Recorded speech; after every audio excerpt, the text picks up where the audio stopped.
Last video में हमने देखा था बिली एजेंट ऑरेंज से मिला होता है और अब आगे लुइस ओकॉनर के घर में होता है।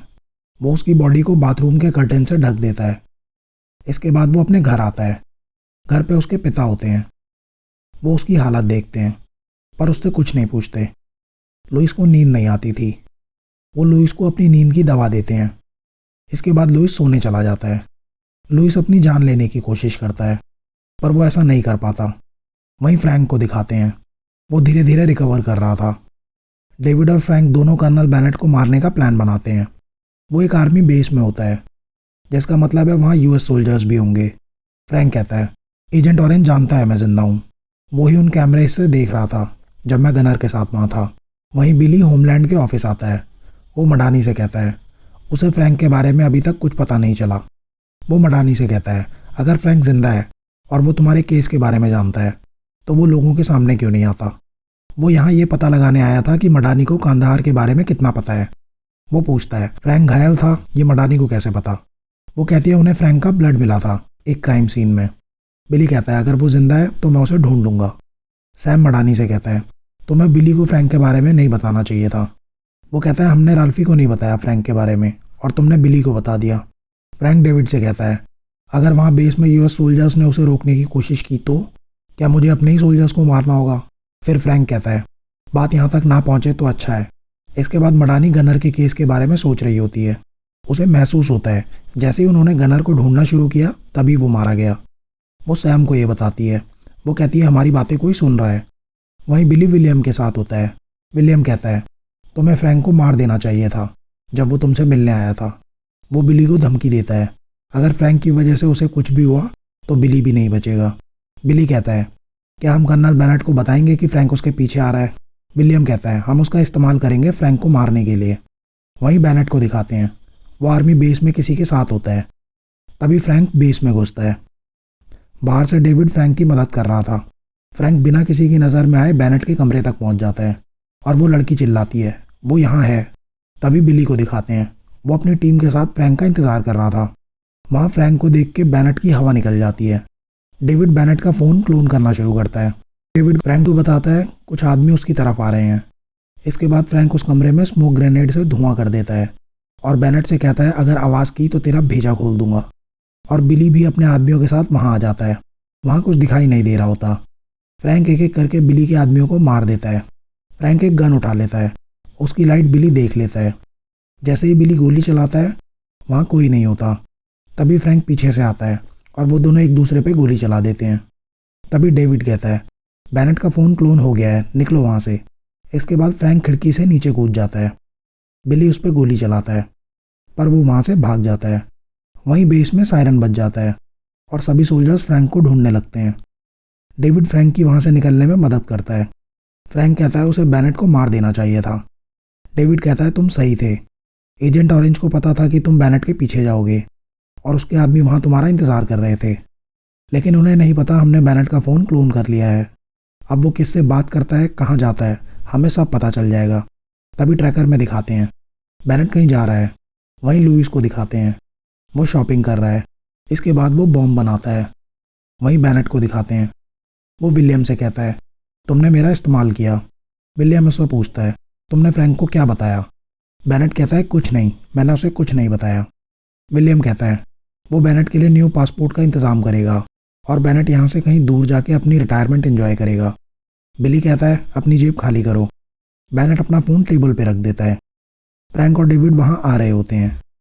वहीं मडानी के ऑफिस में सैम और मडानी बग ढूंढ रहे होते हैं। तभी मडानी को वो बग मिल जाता है। फ्रैंक और डेविड विलियम तक पहुँच जाते हैं।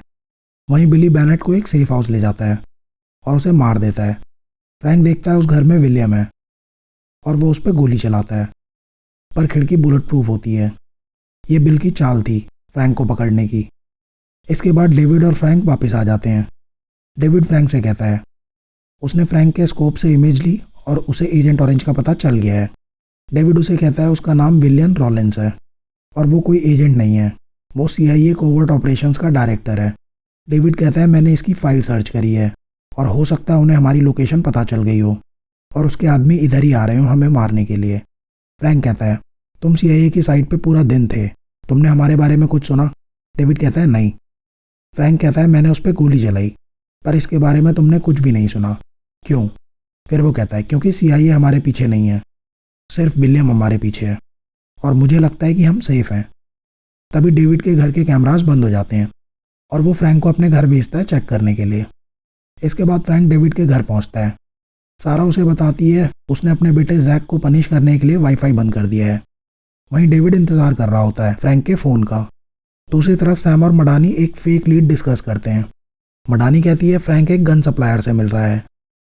वो दोनों ऐसा इसलिए कर रहे होते हैं ताकि वो उसे पकड़ सकें जो उनकी बातें सुन रहा है। वहीं दूसरी तरफ फ्रैंक डेविड के घर का वाईफाई कनेक्ट कर देता है। फ्रैंक और सैरा बात कर रहे होते हैं। तभी सैरा फ्रैंक को किस करती है और ये डेविड देख लेता है। जब फ्रैंक वापस आता है तो डेविड नशे में होता है। इसके बाद दिखाते हैं विलियम बिली से मिलने आता है।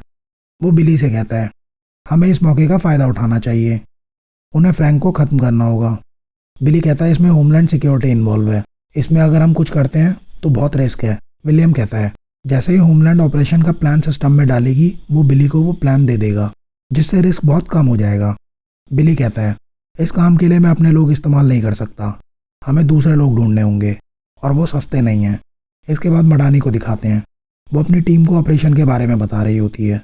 सैम उसे बताता है एक नकली प्लान की कॉपी उन्होंने सिस्टम में डाल दी है। वहीं फ्रैंक और डेविड शराब पी रहे होते हैं। फ्रैंक डेविड को बताता है वो अपनी वाइफ से पहली बार कैसे मिला था। तभी डेविड कहता है मडानी। फ्रैंक कहता है अबे तू शादीशुदा है। डेविड कहता है हम मडानी से छुप रहे हैं, पर वो भी विलियम को ढूंढ रही है। मेरे पास वीडियो है और तुम विटनेस हो, हम उसके पास चलते हैं और वो विलियम को अरेस्ट कर लेगी और फिर मैं घर जा पाऊंगा। फ्रैंक कहता है एक मिनट, विलियम मरेगा। लेकिन डेविड कहता है वो मडानी को फ़ोन कर रहा है।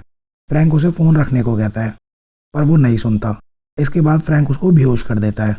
वहीं दूसरी तरफ बिली कुछ लोगों से मिलता है जिन्हें वो पैसे देकर उसके साथ ये काम करने के लिए कहता है। ये सब मर्सिनरीज हैं जो पैसे लेकर किसी को भी मार देते हैं। तभी डेविड को होश आता है। फ्रैंक उसे कहता है हम मडानी के पास नहीं जाने वाले। इसके बाद फ्रैंक को सैरा का कॉल आता है। वो डेविड से पूछता है मैं फ़ोन उठाऊं या नहीं। डेविड कहता है तुम्हारी मर्जी, वो तुम्हारी गर्लफ्रेंड है। फ्रैंक कहता है देख मैं सिर्फ एक बार बोलूँगा, मैं मारिया के साथ सिर्फ 3 महीने से था जब वो प्रेग्नेंट हो गई थी और उसी वक्त मैंने उसे शादी के लिए प्रपोज कर दिया था। आई लव्ड माई वाइफ और उसकी जगह कोई नहीं ले सकता। इसके बाद डेविड सारा का मैसेज सुनता है जिसमें वो फ्रैंक से कहती है उसे लगता है जैक किसी को चोट पहुंचाना चाहता है। इसके बाद फ्रैंक सारा के पास जाता है। सारा उसे एक चाकू दिखाती है जो उसे जैक के बैग में मिला था। वो कहती है जैक हमेशा गुस्से में रहता है। फ्रैंक पूछता है कहाँ है वो। सारा कहती है वो ऊपर है। फ्रैंक कहता है उसे यहाँ लाओ और इसके बाद तुम बाहर चली जाना। इसके बाद फ्रैंक जैक के साथ बैठा होता है, पर जैक उसे भाव नहीं देता। फ्रैंक कहता है तुम्हें कोई इंटरेस्ट नहीं है ना मैं क्या बात करना चाहता हूँ।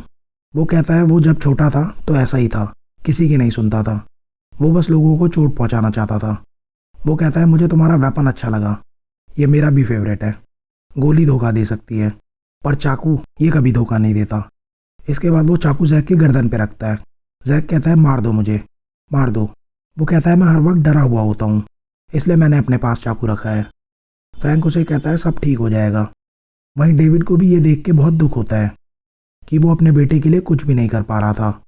बिली अपने आदमियों के साथ तैयारी कर रहा होता है और वो लोग वहाँ पहुँचते हैं जहाँ मडानी चाहती थी। जैसे ही वो एक कमरे में पहुँचते हैं मडानी सामने आ जाती है और बिली एक एजेंट को मार देता है और उनके बीच फायर फाइट शुरू हो जाती है। तभी बिली का एक आदमी मारा जाता है और होमलैंड आगे बढ़ने लगती है। बिली के सारे आदमी मर रहे थे। बिली और उसका एक साथी वहाँ से भागते हैं, पर मडानी उस आदमी को गोली मार देती है, लेकिन वो जिंदा होता है, पर बिली भागते हुए उसे मार देता है। मडानी उसके पीछे जाती है। बिली बाहर एक और एजेंट को मार देता है। तभी वहाँ सैम आ जाता है। वो बिली से उसकी बंदूक फेंकने को कहता है। जैसे ही सैम उसका मास्क हटाता है, बिली को देख के वो चौंक जाता है। तभी बिली एक चाकू से उस पर वार करता है। जब मडानी वहाँ पहुँचती है तो सैम जिंदा होता है। वो उसे कुछ बताने की कोशिश करता है, पर वो ऐसा नहीं कर पाता। वहीं फ्रैंक और जैक खेल रहे होते हैं। तभी वहाँ डेविड आता है। फ्रैंक उसे वहाँ से जाने के लिए कहता है। वो कहता है जैसा तुम बोलोगे मैं वैसा करूँगा। तुम मडानी के पास जाना चाहते हो, मैं मडानी के पास जाऊँगा, लेकिन अभी तुम यहाँ से जाओ वरना वो तुम्हारे बच्चों को मार देंगे। सैम की मौत से मडानी बहुत दुखी होती है। उसकी मौत के लिए वो खुद को जिम्मेदार मानती है। फ्रैंक और डेविड मडानी पे नज़र रख रहे होते हैं।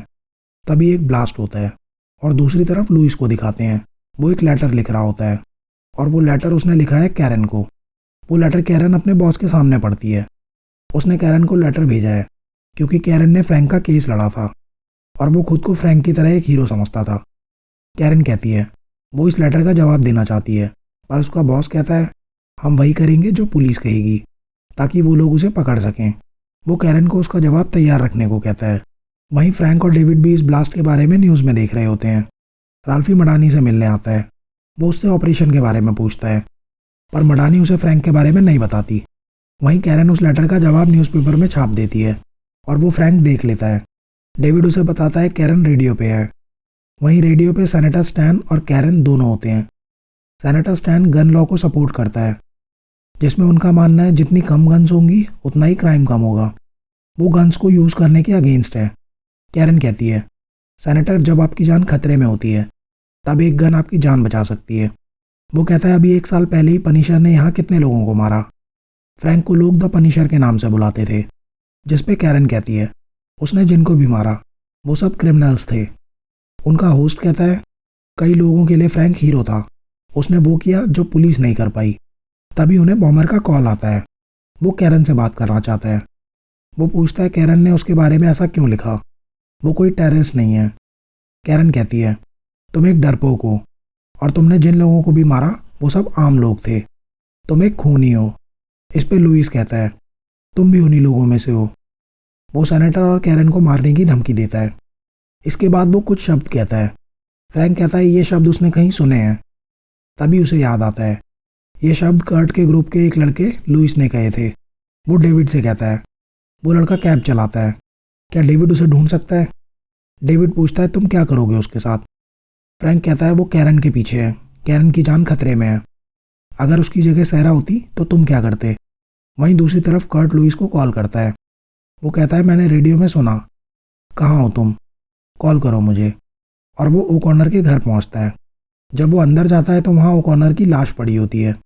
वहाँ टेबल पे बॉम्ब बनाने का सामान भी पड़ा होता है और लुइस भी वहीं होता है।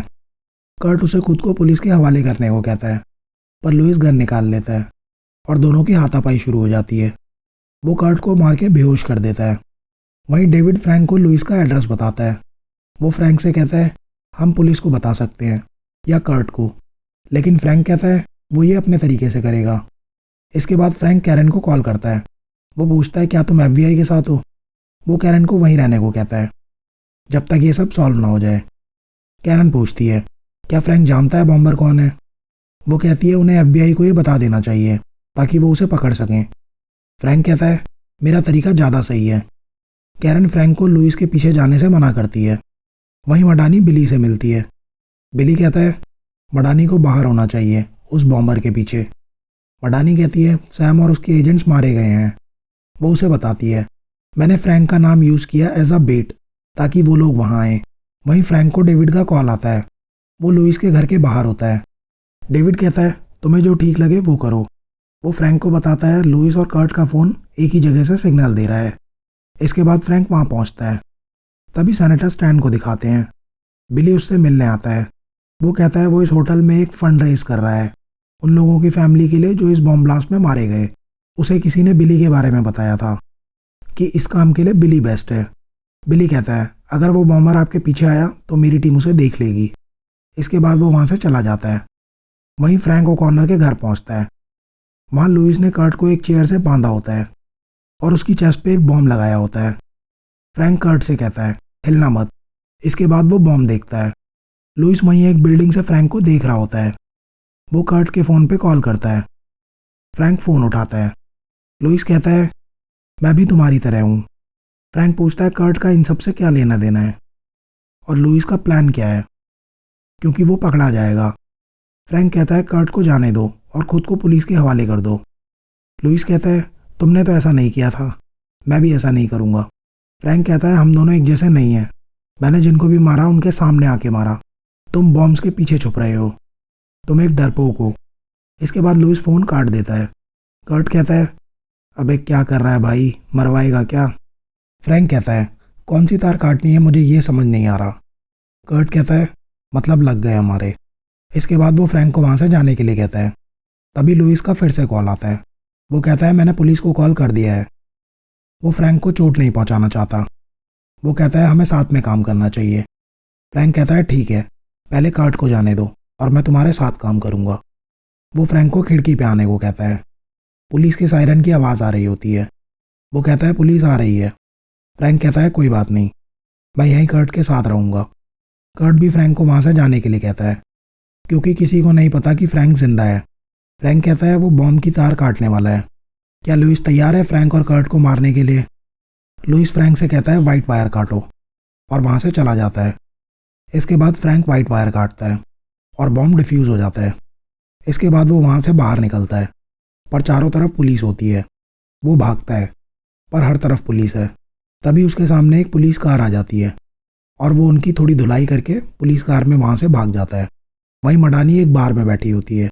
डेविड उसके पास आता है। उसके हाथ में एक गन होती है। वो अपना नाम माइक्रो बताता है। मडानी समझ जाती है डेविड ने ही उसे वो वीडियो भेजी थी। वो पूछती है तुम और फ्रैंक साथ में काम कर रहे हो, है ना? डेविड कहता है मैं यहाँ हूँ क्योंकि मुझे लगता है तुम उन लोगों से मिली हुई नहीं हो। वो कहता है वो उसे कांधार से जुड़े सभी लोगों के नाम दे सकता है। वो बताता है CIA ने वहाँ जो भी किया वो इलीगल था। मडानी उससे नाम पूछती है। वो उसे विलियम का नाम बताता है। वो कहता है मेरे पास अभी भी वो वीडियो है, पर तुम्हें फ्रैंक की ज़रूरत है। फ्रैंक वहाँ उस रूम में था। तभी मडानी पूछती है फ्रैंक नहीं जानता ना कि तुम मुझसे यहाँ मिलने आए हो? कैरन का बॉस उससे पूछता है क्या तुम जानती थी? और उसे टीवी दिखाता है जिसमें फ्रैंक पुलिस कार के कैमरे में साफ साफ दिख रहा होता है। वहीं मडानी और डेविड भी ये न्यूज़ देख लेते हैं और फ्रैंक वापस अपने अड्डे पहुंचता है। अब सबको पता चल गया था कि पनिशर अभी भी जिंदा है। इसके बाद लुइस एक आदमी के घर जाके उसे मार देता है। वहीं सेनेटर को दिखाते हैं। वो बिली से कहता है वो ये कॉन्फ्रेंस नीचे हॉल में रखना चाहता है। तभी बिली को फ्रैंक का कॉल आता है। वो बिली से कहता है लुइस सेनेटर के पीछे आ रहा है। वो कहता है सेनेटर को वहाँ से ले जाओ, लेकिन किसी को बताना मत, मैं लुइस को देख लूँगा। बिली समझ जाता है कि फ्रैंक होटल में ही है। बिली कहता है कहाँ हो तुम? हम ये काम साथ में कर सकते हैं। फ्रैंक कहता है नहीं, तुम बस अपनी टीम को मेरे रास्ते से दूर रखना। तभी कैरन भी वहाँ आ जाती है। बिली उससे कहता है कैरन की गन उसे इंटरव्यू के बाद वापस मिल जाएगी। वो उसे सेनेटर के पास ले जाता है। वहीं लुइस भी होटल में पहुँच जाता है। वहाँ बिली को देख के वो अपना रास्ता बदल लेता है। मडानी भी वहीं होटल में होती है। लुइस सीढ़ियों से ऊपर जाता है और वहाँ खड़े एक गार्ड को मार देता है। वहाँ कैरन सेनेटर का इंटरव्यू ले रही थी। तभी लुइस वहाँ बाहर खड़े एक और गार्ड को मार देता है। इसके बाद वो वहाँ की लिफ्ट ख़राब कर देता है। लुइस वहाँ दरवाजे पे बॉम्ब लगाता है और ब्लास्ट कर देता है। इसके बाद वो अंदर आके दोनों गार्ड्स को मार देता है। वो सेनेटर को मारने वाला होता है। तभी कैरन बीच में आ जाती है और उसी वक्त फ्रैंक वहाँ आ जाता है। कैरन और सेनेटर वहाँ से भागने की कोशिश करते हैं। तभी सेनेटर कैरन को लुइस के आगे कर देता है और वहाँ से भाग जाता है। लुइस कैरन को पकड़ लेता है। उसने अपने आप से एक बॉम्ब बांधा होता है। वो फ्रैंक को बंदूक फेंकने को कहता है और कैरन को लेके वहाँ से जाने लगता है। तभी बिली के आदमी भी वहाँ आ जाते हैं। फ्रैंक उनसे कहता है उसके पास बॉम्ब है और लुइस कैरन को लेकर लिफ्ट में चला जाता है और बिली के आदमी फ्रैंक को मारने की कोशिश करते हैं, लेकिन वो वहाँ से बच के निकल जाता है। तभी उस दिन सुबह का सीन दिखाते हैं जिसमें मडानी ऑफिस जाती है। वहाँ राल्फी उसका इंतज़ार कर रहा होता है। राल्फी उससे पूछता है तुमने नकली टैक्टिकल प्लान क्यों फाइल किया ऑपरेशंस का, और इस ऑपरेशन में हमारे इतने आदमी मारे गए? मडानी कहती है उसे पता था फ्रैंक जिंदा है। राल्फी कहता है तो तुमने मुझे क्यों नहीं बताया? वो कहती है फ्रैंक कांधार केस से कनेक्टेड है और मुझे मेरे ऑफिस में ये बग मिला। वो कहती है सैम और उसने ये प्लान बनाया था जिसमें उन्होंने वहाँ फ्रैंक के होने की बात की थी ताकि जो भी वहाँ उसे मारने आएगा हम उसे पकड़ लेंगे। राल्फी कहता है फ्रैंक को टेररिस्ट बोल रहे हैं लोग और तुम उसे विटनेस बनाने वाली हो। वो कहती है मेरे पास एक और विटनेस है, और वो उसे बताती है इस सब के पीछे CIA कोवर्ट ऑपरेशंस का डायरेक्टर विलियम है। वो मडानी को बताता है उस ऑपरेशन में उन्होंने जितने लोगों को भी मारा वो पहले बिली की कंपनी के लिए काम करते थे और वो इस बारे में बिली से बात करने होटल गई थी। वो बिली को फाइल दिखाती है और कहती है जिन्होंने मेरी टीम को मारा वो सब कभी ना कभी तुम्हारे लिए काम करते थे। बिली कहता है हाँ, और उसके बाद पता नहीं किस किस के लिए काम किया होगा इन्होंने। मडानी कहती है इनमें से एक बच गया था जिसने सैम को मारा। क्या तुम्हें कुछ आइडिया है वो कौन हो सकता है? तभी होटल का अलार्म बजने लगता है। बिली अपने आदमियों से कांटेक्ट करने की कोशिश करता है, लेकिन कोई जवाब नहीं देता। इसके बाद वो ऊपर चला जाता है। मडानी भी सीढ़ियों से ऊपर जाती है और फ्रैंक सीढ़ियों से नीचे आ रहा होता है, लेकिन मडानी उसे रोक लेती है। वो कहती है हम दोनों एक ही चीज़ चाहते हैं, और वो उसे सरेंडर करने को कहती है। पर फ्रैंक कहता है वो जा रहा है, मडानी को जो सही लगता है वो करे। तभी बिली फ्रैंक पे गोली चलाता है। मडानी उसे गन नीचे करने को कहती है, पर वो ऐसा नहीं करता। गोली फ्रैंक के सर को छू के निकल गई होती है। वो बिली की आवाज़ पहचान लेता है। मडानी उसे बार बार बंदूक नीचे करने को कहती है। वो मडानी से कहता है तुम चली जाओ यहाँ से, तुम्हारा इससे कोई लेना देना नहीं है। वो कहता है ये सब आज फ्रैंक के साथ खत्म हो जाएगा। फ्रैंक जो सुन रहा था उसे उस पर यकीन नहीं हो रहा था। बिली विलियम के साथ मिला हुआ है, जिसने उसकी फैमिली को मारा। इसके बाद बिली अपनी गन मडानी की तरफ करता है। तभी पुलिस आ जाती है और तीनों को अरेस्ट कर लेती है, लेकिन फ्रैंक उन पुलिस वालों को मार के वहाँ से नीचे कूद जाता है। वहीं लुइस कैरन को लेकर नीचे पहुँच जाता है। वहाँ भी पुलिस होती है। वो कैरन को लेकर किचन में चला जाता है। फ्रैंक भी पुलिस से बचता हुआ नीचे आ रहा होता है। कैरन लुइस को वहाँ बातों में लगाने की कोशिश करती है। तभी फ्रैंक वहाँ आ जाता है। वो कहता है जैसे लुइस ने ओकॉनर के घर पे कर्ट को नहीं मारा और फ्रैंक को बताया कि वाइट वायर काटनी है, वैसे ही वो कैरन को भी छोड़ सकता है। कैरन फ्रैंक का इशारा समझ जाती है। इसके बाद वो वाइट वायर पकड़ने की कोशिश करती है। कैरन के बैग में एक गन थी जो उसने वहाँ रूम से उठाई थी। कैरन वाइट वायर पकड़ लेती है और फ्रैंक के इशारा करते ही वो वायर खींच देती है और लुइस के पैर पे गोली मार देती है। लुइस खुद को एक रूम में लॉक कर लेता है और बॉम्ब की वायर जोड़ने लगता है। फ्रैंक कैरन को वहाँ से जाने को कहता है, पर वो वहाँ से नहीं जाती। इसके बाद वो बॉम्ब फोड़ देता है। बाहर पुलिस फ्रैंक का इंतज़ार कर रही होती है। तभी फ्रैंक कैरन को गन पॉइंट पे लेके आता है और लिफ्ट के अंदर चला जाता है। कैरन लिफ्ट रोकती है। वो गन कैरन को देता है और वहाँ से चला जाता है। इसके बाद डिटेक्टिव महोनी बिली से लुइस के बारे में पूछता है। वो उसे बताता है लुइस ने उसके एक आदमी को मार के उसके कपड़े ले लिए थे, जिसे पहन के वो यहाँ आया था। वो पूछता है उसकी फ्रैंक से आखिरी बार कब बात हुई थी। बिली कहता है कल तक तो मुझे यही पता था कि वो मर चुका है। इसके बाद महोनी सेनेटर से मिलता है। वो बताता है वो कैरन के साथ इंटरव्यू में था। तभी दरवाजे पर ब्लास्ट हुआ और लुइस अंदर आया।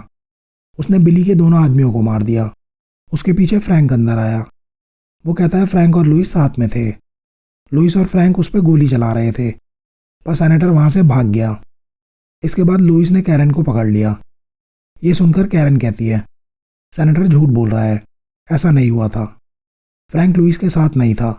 महोनी पूछता है तो तुम बताओ मुझे यहाँ क्या हुआ था।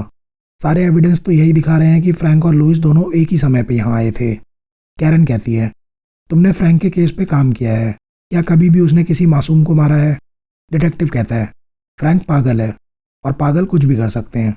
इसके बाद वो मडानी से मिलता है। मडानी कहती है अगर फ्रैंक यहाँ किसी को मारने आया होता तो वो लोग मर चुके होते। वो मडानी से पूछता है वो यहाँ होटल में क्या कर रही थी। वो कहती है वो बिली से मिलने आई थी। डिटेक्टिव पूछता है तुमने और बिली ने एक दूसरे पे बंदूक क्यों तानी हुई थी। मडानी कहती है क्योंकि मैं फ्रैंक को जिंदा पकड़ना चाहती थी और बिली उसे मारना चाहता था। डिटेक्टिव कहता है फ्रैंक ने उसके आदमियों को मारा है। मडानी पूछती है क्या कोई सबूत है तुम्हारे पास। इसके बाद वो वहाँ से चली जाती है। बाहर उसे कैरन दिखती है। वो कैरन से कहती है लास्ट टाइम जब हम मिले थे तुम्हें पता था फ्रैंक जिंदा है, पर तुमने मुझे नहीं बताया। वो कहती है फ्रैंक जिनके पीछे है वो लोग बहुत पावरफुल हैं, वो उसे टेररिस्ट साबित करके मार देंगे। कैरन कहती है अगर तुम्हें ये पता है तो तुम कुछ करती क्यों नहीं। मडानी कहती है ये इतना आसान नहीं है, इसके लिए मुझे फ्रैंक की मदद चाहिए। अगर उसे पता है कि फ्रैंक कहाँ है या उससे कांटेक्ट कैसे करना है तो उसे बता दे, क्योंकि एक वही है जो फ्रैंक की मदद कर सकती है। और ये सब कैरन डिटेक्टिव को बताती है। महोनी कैरन से कहता है तुमने फ्रैंक की भागने में मदद की है और मुझे तुम्हें अरेस्ट कर लेना चाहिए। कैरन कहती है अगर फ्रैंक टेररिस्ट है तो मैं एक विक्टिम हूँ। वो पूछता है फ्रैंक कहाँ है। कैरन कहती है तुम्हें क्या लगता है फ्रैंक अगर इस बिल्डिंग में आ सकता है तो उसके पास यहाँ से निकलने का रास्ता नहीं होगा। और यहीं खत्म होता है हमारे पहले सीजन का 10वां एपिसोड। कैसी लगी अभी तक ये सीरीज़ आपको कमेंट्स में ज़रूर बताना। इस सीरीज़ के लास्ट वीडियो के साथ मिलते हैं नेक्स्ट वीडियो में।